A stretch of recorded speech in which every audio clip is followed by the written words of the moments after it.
अस्सलाम वालेकुम। मेरा ताल्लुक एक अच्छी फैमिली से था। अगरचे मेरे वालिद नहीं थे, मगर मेरे अकलौते बड़े भाई ने हमें बाप की कमी महसूस नहीं होने दी थी। मेरा भाई बड़ा मेहनती और गैरतमंद था। उसने मेरे वालिद के मरने के बाद कम उम्र होने के बावजूद मेरी अम्मी को कोई काम नहीं करने दिया। मेरे भाई ने अपनी तालीम मुकम्मल करने के साथ साथ छोटी मोटी नौकरियां भी की ताकि घर का गुजारा भी होता रहे। यूँ जब तक भाई की तालीम मुकम्मल हुई, मैं भी FA कर चुकी थी। तंगी के बावजूद भाई ने मुझे मेरी तालीम मुकम्मल करने दी। जब उसकी तालीम मुकम्मल हो गई तो उसकी बड़ी अच्छी जॉब लग गई। भाई की जॉब लगते ही हमारे तो दिन ही फिर गए, क्योंकि भाई ने घर को नए सिरे से बनवाया और घर में आसाइशों के ढेर लग गए। भाई ने हमें इतने ऐशो आराम दिखाए कि हम तो जिंदगी की दी हुई महरूमियां बिल्कुल भूल ही गए। हमारे भाई की जॉब लग गई तो हम माँ बेटी उसके लिए लड़की देखने लगे। इस सिलसिले में भी भाई बहुत खुशकिस्मत निकले, क्योंकि हमें लड़की बड़ी जल्दी मिल गई। हमारी भाभी दरअसल मेरे भाई की दोस्त की पड़ोसन थी। उस बेचारी की सिर्फ एक माँ थी, बाकी कोई लंबा चौड़ा खानदान नहीं था। इसीलिए वो जल्द ही भाभी बनकर हमारे घर आ गई। चूँकि मेरा भाई मिजाजन कुछ रोब वाला था, लिहाजा हम सब उससे कम ही बेतकल्लुफ होते थे। वो भी मतलब की ही बात करता था। शादी के बाद उसने हर रिश्ते को बड़ी खूबसूरती से जोड़ा हुआ था। यही वजह थी कि मेरी भाभी भी भाई से जरा दब कर रहती थी। वो भी कोई काम करने से पहले भाई से पूछ लेती थी, क्योंकि अगर भाई को किसी बात पर गुस्सा आ जाता तो अगले बंदे की खैर नहीं। क्योंकि मेरे भाई की नई नई शादी हुई थी, इसीलिए जब मेरी भाभी एक अजनबी लड़के को लेकर घर आई तो हम चौंक गए, क्योंकि हम किसी से इतना वाकिफ नहीं थे। हमने यही सुना था कि मेरे भाभी के खानदान में इतने ज्यादा लोग नहीं थे। एक दिन मेरी भाभी अपने कजन को घर ले आई और भाई और अम्मी से कहने लगी कि अम्मी जी, ये मेरा कजन हमजा है। इस बेचारे का इस भरी दुनिया में मेरे सिवा और कोई नहीं है, इसीलिए मेरे कजन को यहाँ रहने दें, क्योंकि इसका कोई ठिकाना नहीं है। ऐसी हालत में ये बेचारा कहाँ जाएगा? ये सुनकर मेरे भाई ने कहा, तुम अच्छी तरह जानती हो कि मेरे घर में 3 खवातीन रहती हैं। मैं कैसे किसी जवान लड़के को घर में रख लूं? मैं तुम सबके होते हुए एक लड़के को कैसे रख सकता हूँ? ये सुनकर भाभी ने कहा, वो बेचारा अंधा है, वो बेचारा हम सबको कैसे देख सकता है? ये सुनकर मेरा भाई नर्म पड़ गया, मगर वो चुप ही रहा।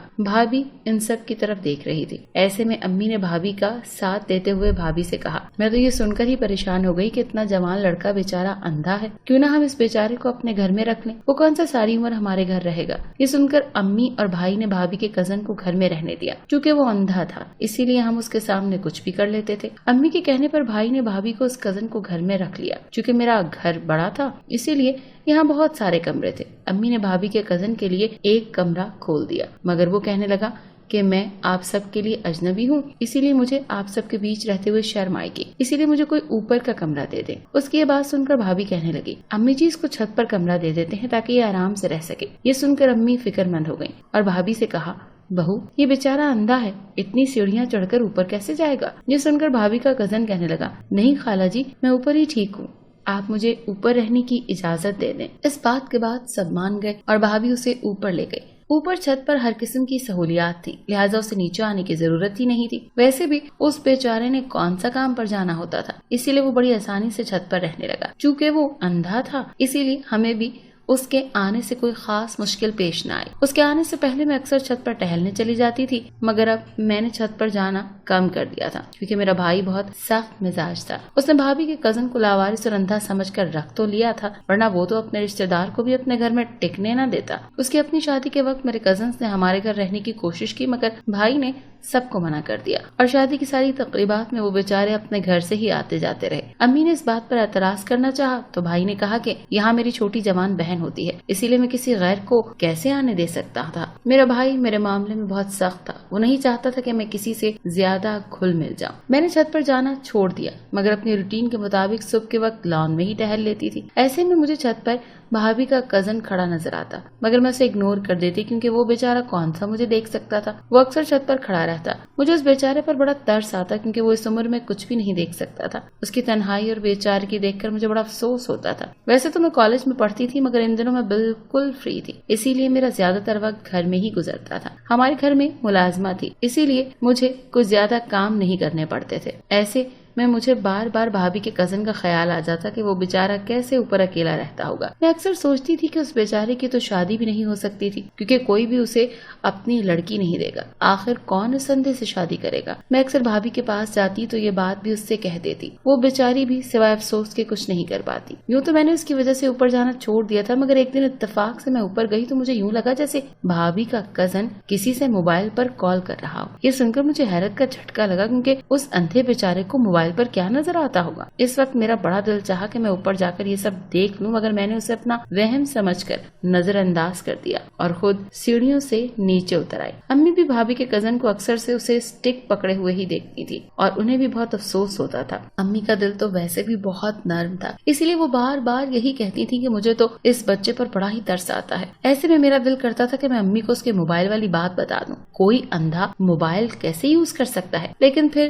میں نے یہ سوچا کہ اگر امی نے یہ بات بھائی یا بھابھی کے سامنے کر دی تو بھابھی کیا سوچے گی، اسی لیے میں نے یہ بات کسی کے سامنے نہیں کی۔ ویسے بھی بھابھی کے کزن کے آنے سے ہمیں کوئی خاص مسئلہ تو تھا نہیں، بلکہ اندھے ہونے کی وجہ سے ہمیں یہ بھی محسوس نہیں ہوتا تھا کہ ہمارے گھر میں کوئی اجنبی رہتا ہے، بلکہ ہم تو اکثر اس کی غیر موجودگی کو نظر انداز کر دیتے۔ ویسے تو بھابھی کا کزن زیادہ تر اوپر ہی رہتا تھا، مگر کبھی کبھار اس کا بھابھی سے کوئی کام نکل آتا تو وہ نیچے آ جاتا۔ ایک مرتبہ تو وہ نیچے آیا تو میں دوپٹے کے بغیر کھڑی تھی۔ میں اس وقت آئینے کے سامنے بال باندھ رہی تھی۔ اسے آتا دیکھ کر میں دوپٹہ اڑنے کا سوچا، مگر پھر مجھے خیال آیا کہ وہ تو اندھا ہے، اسے کون سا میں نظر آ رہی ہوں۔ اسی طرح ایک دن میں چھت پر کسی کام سے گئی تو یکدم تیز ہوا آئی اور میرا دوپٹہ نیچے گر پڑا۔ میں اسے نیچے اٹھانے کے لیے جھکی تو مجھے یوں لگا جیسے کوئی مجھے گھور رہا ہے، مگر اس وقت چھت پر بھابھی کے کزن کے سوا تو اور کوئی نہیں تھا۔ میں نے اسے اپنا وہم سمجھا اور نیچے اتر آئی۔ شاید آس پاس کی چھتوں پر سے کوئی مجھے دیکھ رہا تھا، یہ سوچ کر میں نیچے اتر آئی۔ اسی طرح بھابھی کے کزن کے متعلق مجھے بہت سے وہم ہونے لگے، مگر میں ان میں سے کوئی بھی سچ ثابت نہیں ہوا۔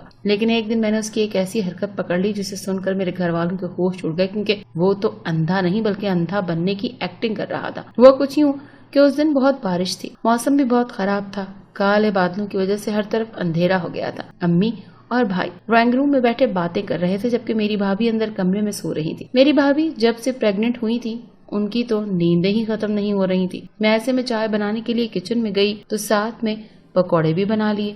بھائی اور امی کے سامنے چائے رکھی تو مجھے بھابھی کے کزن کا خیال بھی آ گیا، وہ بیچارہ بھی اس موسم میں بھوکا بیٹھا ہوگا، اسے بھی چائے اور پکوڑے دے آتی۔ باہر بارش بھی تیز تھی، کہیں ایسا نہ ہو کہ میں بھیگ جاؤں۔ اس کا خیال آتے ہی میں نے چھت پر جانے کا ارادہ ترک کر دیا، لیکن پھر مجھے اس اندھے پر ترس آ گیا اور میں نے اچھی طرح دوپٹہ اوڑھ کر سیڑھیاں چڑھنے لگی۔ میں نے ہاتھ میں ٹرے پکڑی ہوئی تھی، جس میں آخری سیڑھی پر چڑھی تو میں نے اچھی خاصی بھیگ چکی تھی۔ میرے کپڑے کافی گیلے ہو چکے تھے، لیکن اس سے کیا فرق پڑتا تھا، کیونکہ اسے کون سا دکھائی دیتا ہے۔ اسی لیے میں پرسکون ہو کر آگے بڑھی، مگر اچانک ایک آواز سن کر میرے قدم رک گئے۔ چھت پر مجھے ایک لڑکی کی آواز سنائی دی۔ میں چونک گئی، چھت پر کوئی لڑکی کیسے آ سکتی تھی؟ میں نے اس بار پکا ارادہ کر لیا کہ یہ میرا وہم تھا یا حقیقت، میں یہ جان کر رہوں گی۔ اسی لیے میں آگے بڑھی اور آواز کے تعاقب میں دھیرے دھیرے قدم بڑھانے لگی۔ یہ دیکھ کر میں سکتے میں آ گئی کہ بھابھی کے کزن کے ساتھ ایک لڑکی کھڑی ہوئی تھی اور وہ دونوں آپس میں باتیں کر رہے تھے۔ جب میں نے بھابھی کے کزن کے منہ سے یہ بات سنی کہ تم اس پنک سوٹ میں بہت پیاری لگ رہی ہو، تو یہ سن کر میری آنکھیں پھٹی کی پھٹی رہ گئیں، کیونکہ وہ لڑکی یہ سن کر شرما دی اور واقعی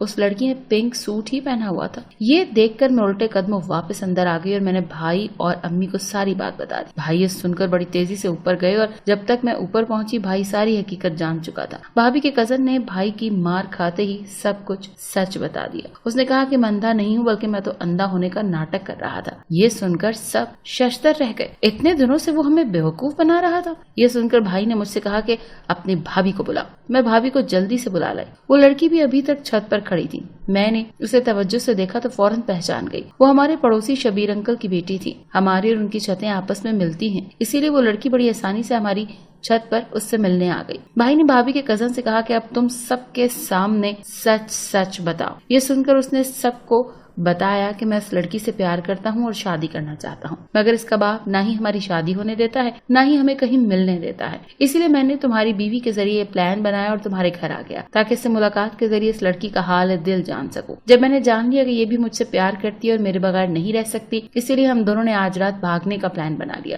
مگر تم سب نے यहाँ आकर सब कुछ गड़बड़ कर दिया। ये सुनकर हम सब हक्का बक्का रह गए, जबकि भाई ने गुस्से से भाभी की तरफ देखा। क्या तुम्हें ये सब कुछ मालूम था? भाई के पूछने पर भाभी रोने लगी और कहा कि मुझे मेरे कजन ने मजबूर कर दिया था, इसमें मेरा कसूर नहीं है। ये सुनकर भाई ने भाभी को वापस कमरे में जाने को कहा, जबकि भाभी के कजन को पुलिस के हवाले कर दिया, क्योंकि अगर वो आज की रात उस लड़की को भगाकर ले जाता तो सबकी बहुत बदनामी होती।